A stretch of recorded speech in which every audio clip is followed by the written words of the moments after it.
Yesterday ended with the inspector's eye, or has made us our own judges, failing crooked plates, loose screws, missing bonds. Ugly is unsafe, he said. Inspectors don't punish you, they punish your work. Today he turned the lights on literally. Outlets power tools, he said, but lights guide people. Miswire a tool, one man pays. Miswire a light, everyone in the building pays. The workshop smelled different, not oil or steel, but paint and plaster dust.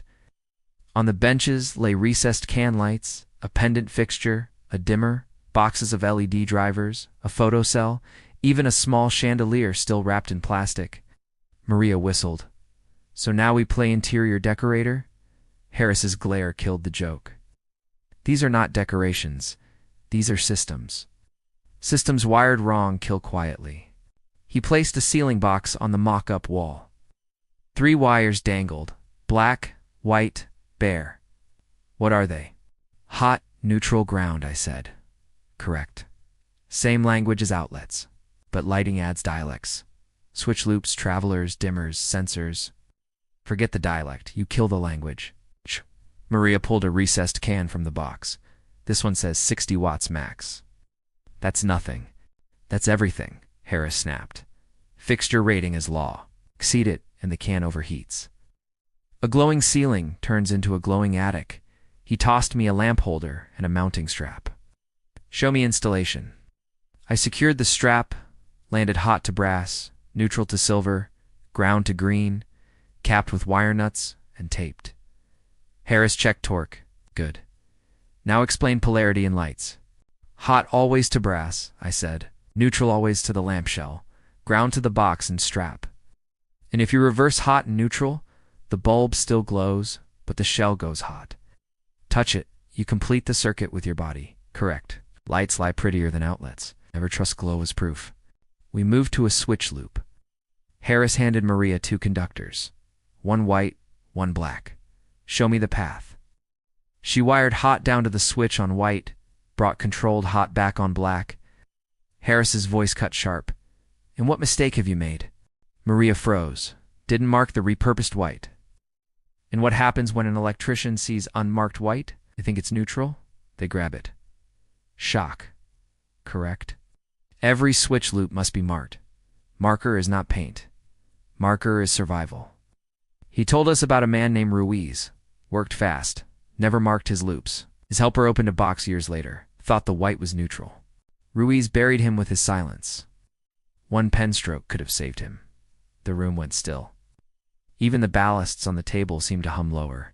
Next came the 3-way switch. Harris mounted one, handed the other to me. What is the dark screw? Common, I said. And the brass? Travelers. Correct. Wire it wrong, and you get a switch that lies. A hallway light that traps people in dark stairs. We wired. Maria swapped travelers. The light refused to turn on. Harris folded his arms. What mistake? Travelers swapped, I said. And what happens when travelers lie? Switches fail. People fall. Correct. A switch that lies is a killer in disguise. He made us rewire until the hallway lamp flicked smooth from both ends. Then he added a 4-way between them. Maria groaned, but the logic held. 2 travelers in, 2 out, common tied at ends. The lamp obeyed like a soldier. By noon, the wall was dotted with light fixtures. Recessed, pendant, track, each fed through proper junctions. Box fill calculated, clamps tight. Harris asked rapid fire. What is box fill? Safe conductor capacity. What happens if you overfill? Heat, insulation, damage, failure. What is voltage drop? Loss of voltage along the run, especially in long circuits. Lights dim, wires overheat. How do you prevent it? Proper conductor size, shorter runs, balanced load. He handed Maria a dimmer. What must you respect? Wattage rating. Exceed it. It fails, overheats, maybe burns. Correct. Dimmers lie too. They smile, then they smoke. We installed motion sensors, photocells, even a smart switch. Each one came with its own page of instructions. Harris jabbed at the paper. Read. Always read. Code does not bend for your pride. As the day closed, we stood under the first glow of our work. Warm light filled the room, honest and silent. Harris looked up at the ceiling, then back at us. Lesson 1. Hot, neutral ground never change. Lesson 2. Switch loops lie unless you mark them. Lesson 3. Respect fixture ratings. Exceed them and ceilings burn. Lights are not decorations. They are guides. Guide wrong, and you lead people into fire. Maria leaned against the wall, hair glowing under the lamp. So tomorrow, more light tricks? No, Harris said. Tomorrow we test them under stress. Circuits overloaded, loops mislabeled, fixtures pushed past their limit. Tomorrow you learn that the first glow can hide the first danger. I stared at the lights we wired. They glowed steady, innocent. For the first time I understood Harris's warning. Glow means nothing without respect. Coming up next, episode 26, The Overloaded Lamp, The Failing Circuit. Yesterday ended with the first glow. Fixtures mounted, switches wired, loops marked, dimmers rated. Harris said lights are not decorations but guides, and miswired guides lead people into fire. Today he promised something harsher. A lamp glows even when it's dying, he warned. Circuits smile before they fail. Today you will overload them, and you will see how lies burn. The morning air in the workshop was hot already, though the sun had barely cleared the roof. The training wall was covered with fixtures from yesterday. Recessed cans, a pendant, a track run, even a chandelier wrapped in dust. Harris stacked boxes of bulbs on the bench incandescent CFL. Lead, he dropped a breaker panel cover on the table with a crash that silenced Maria's sigh. Lesson 9 is not finished until you see failure, he said. Failure you cause. Failure you understand. He screwed a 150-watt incandescent into a can rated 460. What mistake, Maria said over lamp. Fixture over its rating, and what happens? Heat, and heat causes. Insulation breakdown, socket damage, ceiling fire, I answered. Correct. Now power it. Flip the breaker. The lamp glowed hard, brighter than it should. The trim grew hot to the touch in minutes. Maria jerked her hand away. Harris pointed at the fixture. Glow lies. Heat tells the truth. He killed power before it could scorch. Never exceed fixture rating. It is not a suggestion. It is law. Next, he set up a run of 10 recessed cans on a single 14-gauge circuit. What's wrong? Load exceeds safe amperage, I said. Too many fixtures on 115 AMP? What happens? Breaker trips are worse. Wire overheats before it trips.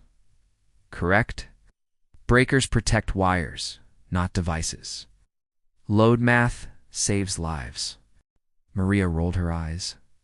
So what's the math? Horace barked.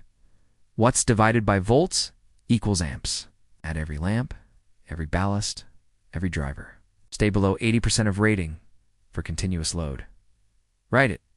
Say it, we wrote. We said it. My hand cramped from pressing the pencil too hard. He gave us a box of mixed lamps. Install wrong ones. We mixed dimmable and non-dimmable LEDs on a dimmer. The lights flickered like a strobe. Harris folded his arms. What mistake? Wrong lamp type, Maria admitted. And what does flicker cause? Annoyance, she shrugged. No. Flicker causes headache, nausea, failure, calls to inspectors. And sometimes heat in drivers. Annoyance becomes hazard. We swapped in CFLs on the same dimmer. Buzzing filled the air. Same mistake, Harris said. Wrong lamp, wrong control. He pulled a coil of wire and handed it to me. Run a switch loop with neutral borrowed from the wrong circuit. I wired it. The lamp glowed when the switch was off, faint but steady. Maria laughed nervously. Ghost light. Harris's voice was low. No ghost. Shared neutral. Backfeed. Shock waiting. What rule? He asked. Neutrals must travel with their ungrounded conductors. Always. Correct. You break that, you break code, you break people. He told us about a man named Dalton. Tied a lighting neutral into a receptacle circuit. Saved a foot of wire. 10 years later, someone shut off the lighting breaker. Thought the neutral was dead. It wasn't. That man is buried under stone now. Ghost lights are not ghosts. They are graves. Silence pressed on the room. Only sound was the faint hum of the ballast on the training wall. Harris snapped us back. Quiz maximum continuous load on a 15 amp. 12 amps, I said. On a 20 MP, 16. What if your calculation says 12.5 amps? Too high, Maria groaned. And what do? Reduce load or upsize conductor and breaker if allowed by design, correct? But never oversize breaker to fix mistake. Breakers protect wires, not pride. We wired a track run with too many fixtures. Breaker tripped instantly when we powered it. Harris nodded. Breaker is judge. Trip is warning. Reset without correction is crime. He handed me the torque screwdriver. Check your splices. I tightened a wire nut. It turned endlessly. Loose splice. The lamp flickered. What mistake? Loose connection, I said. And loose causes. Heat arcing fire. Correct.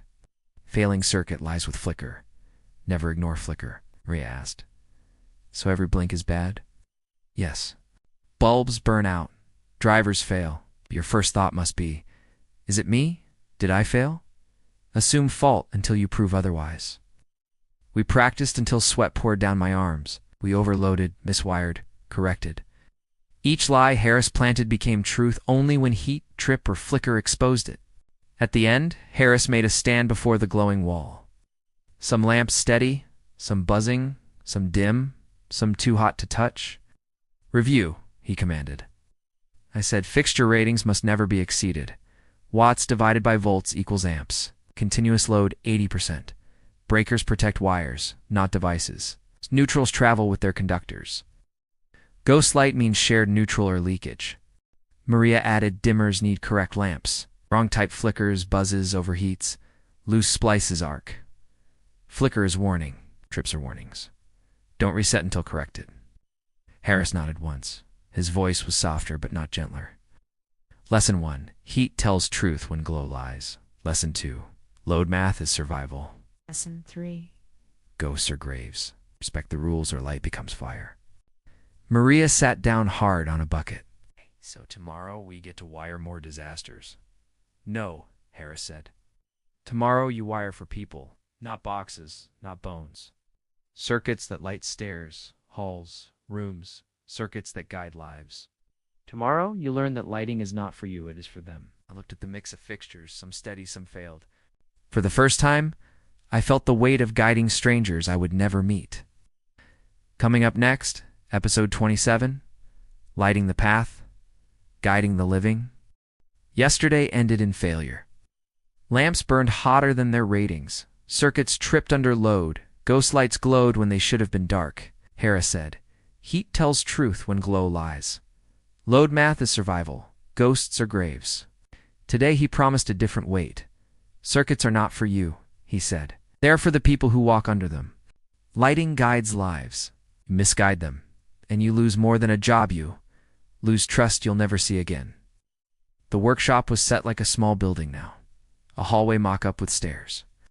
A room with 2 doorways and a ceiling box. A long corridor with boxes for exit signs. Harris stood with his hands behind his back. His eyes scanned the bare studs as if he already saw light filling them. Yesterday you saw overload, he said. Today you see purpose. Maria squinted at the exit sign box. It looks like decoration again. No, Harris snapped. Exit signs are the last words people read alive. Wire them wrong. They walk into smoke instead of daylight. He handed me the first assignment. Jon, light the stairwell. I pulled the circuit, landed the feed, ran travelers for a 3-way at top and bottom. Maria tied in the lamp. We flipped power.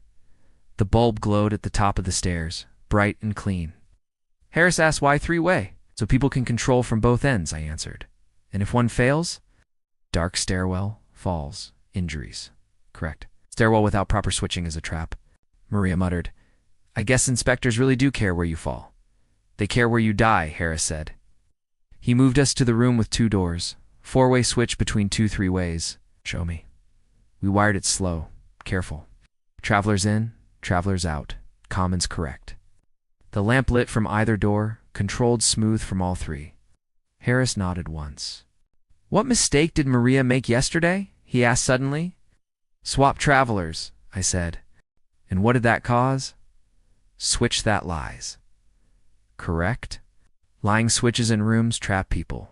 Trap people panic. Panic kills. He walked us to the corridor. Exit signs. Emergency lights. Feed them from the correct branch. Always hot, not switched. What happens if you put exit signs on a switched leg? Maria answered. They go dark when someone turns off the lights. What happens then? Smoke, panic, blocked escape, correct. Exit signs must burn when everything else dies. They are truth and fire. We wired the exit sign, red letters glowing steady. Harris stared at it longer than usual, as if remembering something. Then he told us. Fire in a hotel 20 years ago. Contractor fed exit signs from switched circuits to save cable. During the fire, half the signs went dark. People ran the wrong way. Some never made it out. Inspector called it negligence. Families called it murder. Never forget. Lighting guides lives. Silence fell heavy. Even Maria didn't smile. Harris broke it with another drill. Corridor lights. 10 LED fixtures, 15 watts each. Total load, 150 watts, I said. At 120 volts? 1.25 amps? Correct? Safe on 15 AMP circuit? Yes. Now add emergency ballasts, exit signs, and fans. Calculate again. Stay under 80%. Write it. Say it. We wrote. We said. Numbers carved deeper than any story. Maria rubbed her forehead. Feels like we're doing math more than wiring. Math is wiring, Harris said flatly. Wires are only math covered in insulation. We practiced mounting pendants at proper height, checking code minimum clearances above floors, wiring dimmers rated for LED drivers, verifying box fill for multiple switch gangs. Harris stopped us at every detail. What if pendant hangs too low? Hazard? Violation? What if box fill exceeded? Heat. Failure, Inspector. Fail. What if dimmer exceeds wattage? Overheats. Burns. What if emergency lighting not tested? Dead when needed, death when unprepared. He told us about a warehouse inspection. Everything bright and new. But the emergency lights weren't tied into backup. Power failed. Warehouse went black. Workers stumbled in dark. Only luck kept bones unbroken. Inspector failed it, but luck doesn't always show up. We wired until our arms shook. The stairwell lit smoothly from both ends. The room's 3 switches worked together without lies. The corridor glowed with steady fixtures. Exit signs bright as truth. Harris called us over. His eyes softened, but his voice stayed iron. Review, he said. I said, lighting circuits must respect purpose. Stairwells require 3 ways, sometimes 4 ways. Ow! Rooms with multiple doors require 4 ways. Exit signs and emergency lights must be on unswitched circuits, always hot. Load math must stay within code, 80% of breaker for continuous load. Fixture height, spacing, box fill, ratings all, must be respected. Maria added, switch loops must be marked, commons must be correct. Travelers must not lie. Emergency lights must be tested. Glow is not proof. Heat and math tell truth. Harris nodded. Lesson 1. Lights are guides, not ornaments. Lesson 2. Exit signs are the last truth. Lesson 3. Wire for people, not yourself. They walk under your circuits without knowing your name. Respect them, or their ghosts will. Maria leaned against the stairwell wall, hair glowing under the lamp. So tomorrow is more lights? No, Harris said. Tomorrow is voices again. Lights glow, but people shout. Orders cross, lies mix with truth. Tomorrow, you return to the chaos of the site. Tomorrow, you learn communication can blind faster than darkness. I looked at the glowing stairwell, the red exit sign steady. For the first time, I felt like my hands had guided strangers I would never meet. Next, episode 28. Voices and dust, orders and chaos.